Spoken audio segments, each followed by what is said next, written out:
Annie, over to you. Okay. Hello and welcome to our group presentation. Today we'll be discussing our research topic evaluating the impact of AI driven analytics on strategic decision making in UK universities. My name is Fatimatu Zohra. I have my colleagues with me, Ikra Princess and Kehin. Thank you for joining in this presentation. In our introduction, now we are begin with our introduction. In recent years, In recent years, AI-driven analytics became central and how university make decision in institution now use AI for forecasting performance analysis and resource allocating. Decision making is gradually shifting away from an institution and moving towards data-driven insights. Our study aim to understand how AI shaping strategic decision making in UK universities and why certain organizational conditions influence the effectiveness of AI adoption. In our slide, we have the backgrounds. Digitalization has made universities increase an adoption of AI in both administrative and academic areas. It enables faster decision making and better alignment of decision with institution, sorry, institutional goal. However, successful adoption depends on key organizational factors such as leadership, readiness, staff acceptance, training, and a strong data infrastructure. This this create variation across universities, which is our research will focus on basically. In our fourth slide, we have research question, aim, and objective.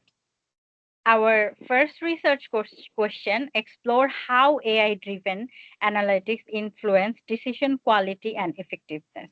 And our second question will focus on identify organizational and technological factor that either support or hinder AI adoption. The aim of our study is access to impact AI-driven analytics on decision-making performance.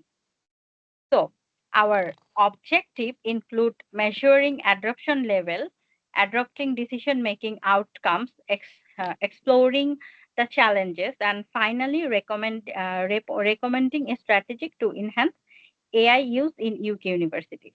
Now, I would like to hand it over to my next colleague, Ikra Shahid. Okay, so here in our literature review, we are showing the academic foundation for our study, and we have identified several themes that is going to explain that what is already known about the artificial intelligence in universities, but also highlights that what's missing.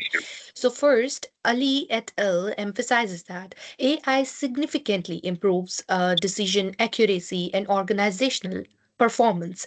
This tells us that AI can enhance the decisions, but the evidence is mostly from the business sector, not from the universities. And secondly, Komel Genovic explains that universities are in the process of becoming a data driven organization, but the progress is still uneven. And third, the Morales Tirado et al. Discusses the ethical and the transparency challenges that comes with the AI, especially in the learning analytics. This shows that even the artificial intelligence is technically useful, but the governance issues can interfere with its adoption.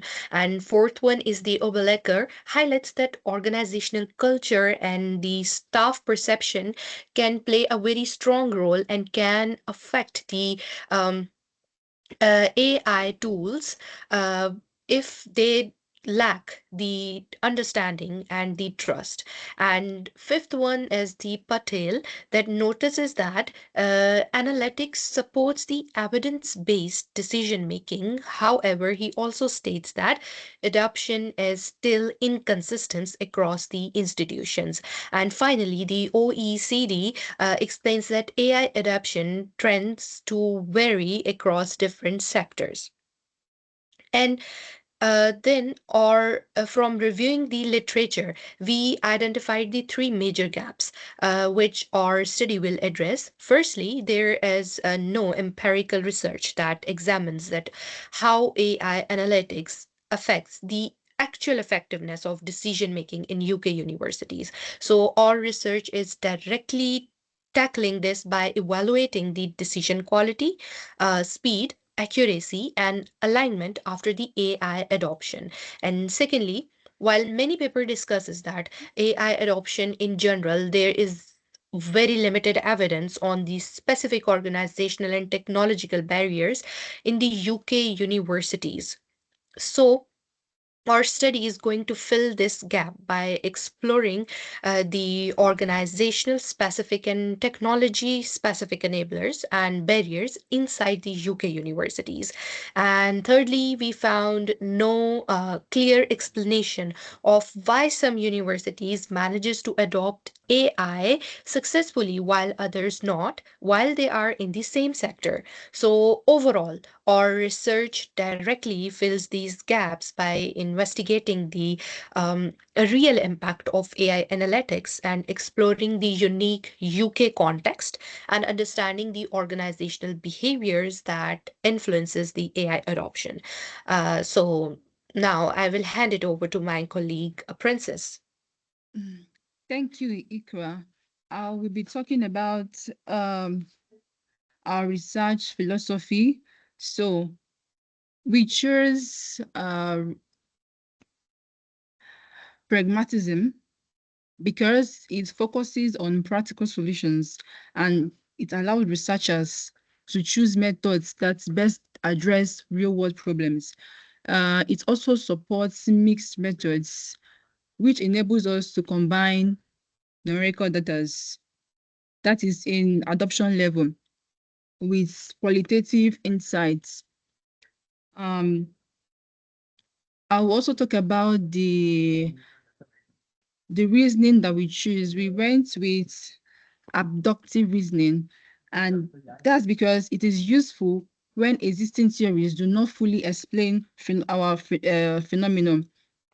In our case, AI adoption theories, including those highlighted by OECD 2025, do not fully explain why UK universities show different patterns of readiness and adoption.